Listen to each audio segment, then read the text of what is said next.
সারা বাংলাদেশের আইনশৃঙ্খলার যে পরিস্থিতি, এটি এখন জনজীবনের সবচেয়ে বড় দুর্ভোগ এবং দুর্দশা। আমাদের বেকারত্ব, ব্যবসা-বাণিজ্য, তারপর দৈনন্দিন অর্থনৈতিক কর্মকাণ্ড, এগুলো মারাত্মকভাবে আমরা বিপর্যয়ের মুখোমুখি পড়েছি। এর বাইরে যেটি হচ্ছে তা হলো সামাজিক পরিসরে, পারিবারিক পরিসরে আমাদের যে সুখ এবং শান্তি, এই জায়গাতেও নিদারুণ একটা হতাশা তৈরি হয়েছে। এবং যেটিকে বলা হয় গ্রেট ডিপ্রেশন, পুরো জাতির মধ্যে যে ডিপ্রেশনটা দেখা দিয়েছে, সেই ডিপ্রেশনটা আমি আমার জীবদ্দশায় কখনো দেখিনি। কোনো মানুষের মধ্যে হাসি নেই, কোনো মানুষের মধ্যে স্বপ্ন নেই, কোনো মানুষের মধ্যে যাকে বলা হয় আগামীকাল নিয়ে কোনো আশাবাদ নেই। তো এরকম হাজারো সমস্যা, সেই সকল সমস্যার মধ্যে সবচেয়ে বড় সমস্যা হলো নিরাপত্তাহীনতা। তো এই নিরাপত্তাহীনতার মধ্যে বর্তমান ডক্টর মোহাম্মদ ইউনূসের যে সরকার, সেই সরকারের যে কর্মকাণ্ড, সব কিছু মনে হচ্ছে দুর্বল, অতিশয় দুর্বল। তাদের সততা নিয়ে, আন্তরিকতা নিয়ে কোনো রকম প্রশ্ন নেই। এর কারণ হলো তারা তো আসলে রাজনীতি করেন না, বা আলটিমেটলি আমরা তাদেরকে নির্বাচিতও করিনি। কিন্তু তারপরেও দেশের যে ক্রান্তিকাল, সেই ক্রান্তিকালে তারা এসেছেন, দায়িত্ব গ্রহণ করেছেন। আমরা কৃতজ্ঞ, কিন্তু সমস্যা হলো যে তাদের এই যে ভালো মানুষের কারণে দেশে যারা লুটতরাজ করছে, চাঁদাবাজি করছে, দখলদারিত্ব করছে, বিশৃঙ্খলা তৈরি করছে এবং নিজেদেরকে একটি অবাধ্য সম্প্রদায়ের অন্তর্ভুক্ত করে ফেলছে, তাদের কারণে সারা বাংলাদেশের মানুষের মধ্যে এই মুহূর্তে যে বিজয়ের আনন্দ থাকা উচিত, গণ অভ্যুত্থানের যে সফলতা নিয়ে যে গান রচিত হওয়া উচিত, সেগুলো না হয়ে উল্টো যারা এই গণ অভ্যুত্থানের কারণে পালিয়ে গেছেন, ক্ষমতাচ্যুত হয়েছেন এবং বলতে গেলে আন্ডারওয়ার্ল্ডে চলে যেতে বাধ্য হয়েছেন, তারা এখন উকি ঝুঁকি দিচ্ছেন, দূরে দাঁড়িয়ে ঠাট্টা মশকরা করছেন, খোঁটা দিচ্ছেন এবং বিভিন্ন সময় আমাদেরকে হুমকি দিচ্ছেন, ধামকি দিচ্ছেন, এই আমরা এলুম বলে। আর আমরা যদি এবার আসি, তোমাদেরকে তো বুঝতেই পারছো কী পরিমাণ বাঁশডলা আমরা দেব। তো এইরকম কথাবার্তা হচ্ছে খুব অল্প সময়ের মধ্যে। ধরুন সেই আগস্ট মাসের 5 তারিখে গণ অভ্যুত্থান হলো, তারপর 8 তারিখে ডক্টর মোহাম্মদ ইউনূস এলেন, 10 তারিখে মন্ত্রিপরিষদের বৈঠক হলো আগস্ট মাসের। তাহলে আলটিমেটলি কতদিন হলো? সরকারের বয়স খুব অল্প সময়, 1 মাস 7 দিন 8 দিন। আজকে যে ভিডিওটা করছি 18 তারিখে সেপ্টেম্বর মাসের। তো এই অল্প সময়ের মধ্যেই আমরা খুব ভীত সন্ত্রস্ত হয়ে পড়েছি, অধৈর্য হয়ে পড়েছি। এর কারণ হলো আমাদের যে মৌলিক এবং ফান্ডামেন্টাল যে জায়গাগুলো, সেই জায়গাগুলোতে হাত পড়েছে, টান পড়েছে। রাত্রে বেরোনোর জন্য, রাস্তাঘাটে বেরোনোর জন্য আমাদের যে সোশ্যাল সিকিউরিটি দরকার বা স্টেট ওন সিকিউরিটি দরকার, সেই জায়গাগুলো আমরা পাচ্ছি না। তো এই অবস্থাতে বিভিন্ন মানুষ তারা পুলিশের নিষ্ক্রিয়তা নিয়ে নানা রকম কথাবার্তা বলছেন। অনেকে পুরো পুলিশ বাহিনীকে বাদ দিয়ে এখানে নতুন রিক্রুটমেন্টের কথা বলছেন। সচিবালয়ে যে সকল কর্মকর্তা যারা দলীয় দলবাজ, তাদেরকে ঢালাওভাবে চাকরিচ্যুত করে, একেবারে পুরো জনপ্রশাসনে ঢালাওভাবে চাকরিচ্যুত করে, বিশেষ করে যারা 2014 সনে টিওনো, ওসি এবং ডিসি ছিলেন, 2018 সনে টিওনো, ওসি, ডিসি ছিলেন, এসপি ছিলেন, একইভাবে 2024 সনে টিওনো, ওসি, ডিসি এবং এসপি ছিলেন, সবগুলোকে ঢালাওভাবে চাকরিচ্যুত করে এখানে এমনকি নন ক্যাডার যদি নিয়োগ দেওয়া হয়, এখানে এমনকি যদি শিক্ষকদেরকে নিয়োগ দেওয়া হয়, তবুও সেটা রাষ্ট্রের জন্য কল্যাণ বয়ে নিয়ে আসবে।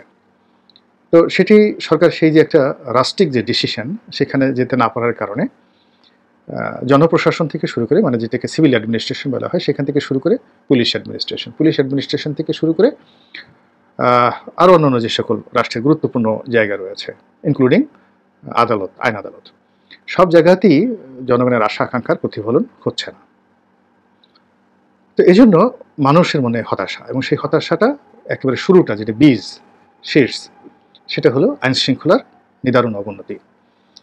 আপনারা ইতিমধ্যে জেনেছেন যে গাজীপুর, সাভার, নারায়ণগঞ্জ, চট্টগ্রামের যে সকল শিল্পঘন এলাকা রয়েছে, সব জায়গাতেই নতুন চাঁদাবাজদের দৌরাত্ম্য এমন পর্যায়ে পৌঁছে গিয়েছে, যেটা গত 10 বছরের যে দৌরাত্ম্য, তার চেয়ে অসহনীয় হয়ে পড়েছে। অনেকগুলো গার্মেন্টস দীর্ঘদিন যাবৎ বন্ধ, অনেক গার্মেন্টসের ব্যবসা নাই, বাণিজ্য নাই। অনেকে বেতন ভাতা দিতে পারছে না, অনেক জায়গাতে শ্রমিক অসন্তোষ রয়েছে, আবার অনেক জায়গাতে কৃত্রিমভাবে শ্রমিক অসন্তোষ সৃষ্টি করা হচ্ছে। এই পুরো একটা লেজে গোবরের অবস্থা, সেই লেজে গোবরের অবস্থা দূর করার জন্য সবাই সেনাবাহিনীকে ম্যাজিস্ট্রেসি ক্ষমতা দিয়ে, এমনকি জরুরি অবস্থা জারি করে সেনাবাহিনীর হাতে কর্তৃত্ব দিয়ে সিভিল অ্যাডমিনিস্ট্রেশন ডক্টর ইউনূসের নেতৃত্বে যারা চালাচ্ছেন তাদেরকে রাষ্ট্র পরিচালনার জন্য পরামর্শ দিয়ে আসছিলেন, এবং তারই প্রেক্ষিতে 2 মাসের জন্য সেনাবাহিনীকে ম্যাজিস্ট্রেসি পাওয়ার দেওয়া হয়েছে। আমি যে ভিডিওটা করছি তখন আলটিমেটলি 48 ঘন্টা পার হয়ে গেছে।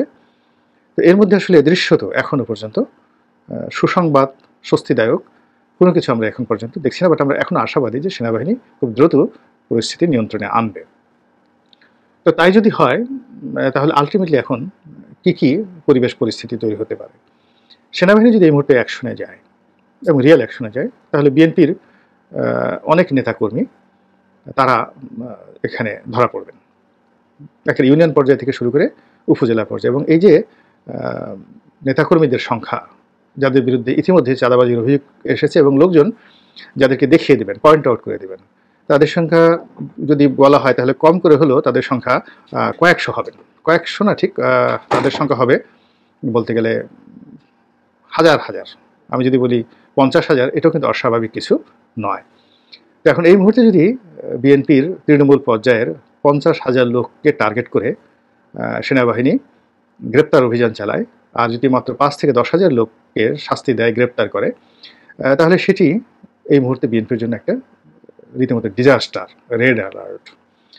এবং বিএনপি সেই 2006 থেকে আজ অবধি যে কষ্ট করে যাচ্ছে এবং যে জুলুম অত্যাচারের শিকার হচ্ছে, এবং তার জন্য ক্ষমতায় যাওয়ার, নির্বাচনে জেতার যে একটা সম্ভাবনা তৈরি হয়ে গিয়েছে, যদি 15 দিন এইভাবে বিএনপি নেতাকর্মীদেরকে দৌড়ের উপরে রাখা হয়, তাহলে তারা আগে যে ভয়টা পেতেন আওয়ামী লীগ জমানাতে, সেই ভয়ের উপর আবার যে নতুন যে ভয়টা, এই ভয়টা 100 গুণ বেড়ে যাবে।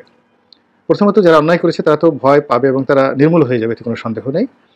কিন্তু বিএনপি করে কিন্তু অন্যায় করেনি এরকম তুলনামূলকভাবে ভালো যারা নেতা রয়েছেন, কর্মী রয়েছেন, তাদের মধ্যেও লজ্জার প্রতিক্রিয়া দেখা দিবে, তাদের মধ্যেও অসঙ্গতি দেখা দিবে, এবং তারাও বিপদ এবং বিপত্তির মধ্যে পড়বে এবং রাজনীতির ব্যাকফুটেজে চলে যাবে।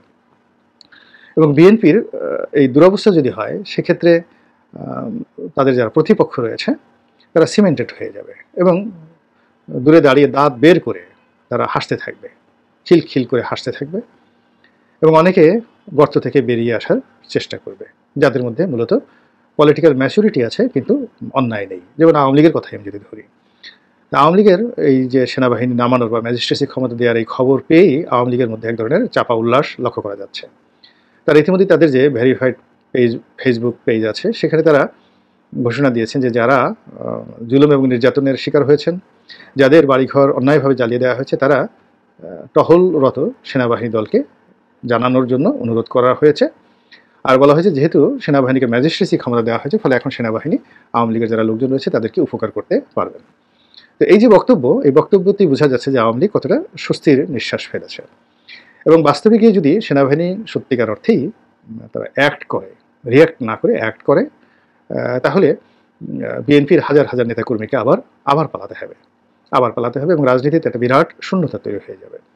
এবং একই সঙ্গে অন্যান্য যে সকল ছোট ছোট রাজনৈতিক দলগুলো রয়েছেন, যারা ইতিমধ্যেই ক্ষমতায় যাওয়ার জন্য বেশ জামা কাপড় বানিয়ে ফেলেছেন, তারপর অনেকে দাড়িতে খেজাব মাখছেন, চুলে কলম মাখছেন, তারপর নতুন পাঞ্জাবি পাজামা পরে যারা আতর মেখে বসে আছেন যে কখন ক্ষমতায় বসবেন, মন্ত্রী হবেন, পতাকা লাগবে ইত্যাদি ইত্যাদি, তাদের এই স্বপ্ন রীতিমতো দুঃস্বপ্নে পরিণত হবে। এর কারণ হলো মিলিটারি অ্যাকশন এটা সাময়িকভাবে স্বস্তিদায়ক, কিন্তু দীর্ঘমেয়াদে এটির একটি রিয়াকশন আছে।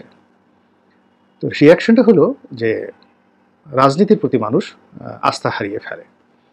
তো এখন ধরুন আমরা নিজেরা অনেক কথা বলছি, বিএনপির মধ্যে আত্মসমালোচনা হচ্ছে, অন্যান্য দলের মধ্যে আত্মসমালোচনা হচ্ছে, আওয়ামী লীগের মধ্যে আত্মসমালোচনা হচ্ছে না, তাদের মধ্যে বরং এই বর্তমান অচল অবস্থা দেখে এক ধরনের অহংবোধ পয়দা হয়ে গেছে এবং তারা মনে করছে যে তারা ছাড়া এ রাষ্ট্র আর কেউ চালাতে পারবে না।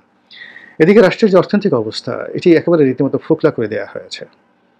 তার ফলে ব্যাংকের সঙ্গে যাদের লেনাদেনা রয়েছে তারা এক ধরনের অস্বস্তিতে আছেন, ট্রেড অ্যান্ড কমার্স, আন্তর্জাতিক এবং লোকাল যে ব্যবসা বাণিজ্য যারা করেন, ইন্টারন্যাশনাল অ্যান্ড লোকাল বিজনেস যারা করেন, তারাও অস্বস্তির মধ্যে আছেন। বাজারগুলোতে সেই বিক্রি বাট্টা আগের মতো নেই, এমনকি কাঁচা বাজারেও বিক্রি বাট্টা নেই। লোকজন খুব কম খেয়ে, কম পরে, একেবারে যাকে বলা হয় মরু ঝড়ের মধ্যে পড়লে মানুষ যেভাবে থাকে ঠিক এইভাবে জীবনযাত্রা নির্বাহ করার চেষ্টা করছে।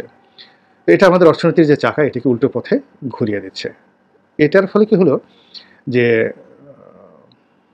সেনা বাহিনীর যে ম্যাজিস্ট্রেসি ক্ষমতা এবং তাদের যে অপারেশন, এটি যদি 2 মাস চলতে থাকে তাহলে রাজনীতি কম করে হলেও 2 বছর পিছিয়ে যাবে, নির্বাচন 2 বছর পিছিয়ে যাবে।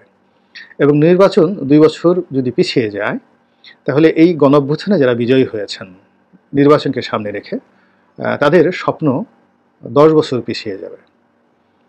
এর কারণ হলো 2 বছর পরে যদি নির্বাচন হয় তাহলে মাঠের যে পরিবেশ এবং পরিস্থিতি, জনগণের যে রায় এবং জনগণের মন মানসিকতা, এটি এখনকার মতো থাকবে এটা কোনো অবস্থাতে আশা করা যায় না।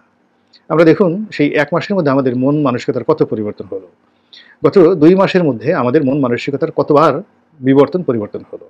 তো রাজনীতি এত একটা চলমান প্রক্রিয়া, এটি প্রতিদিনই আপনাকে সিদ্ধান্ত বদলাতে হয়, প্রতিদিনই আপনার মন মানসিকতা পাল্টে যায় এবং প্রতিদিনই আপনাকে নতুন কিছু করে ভাবতে হয়।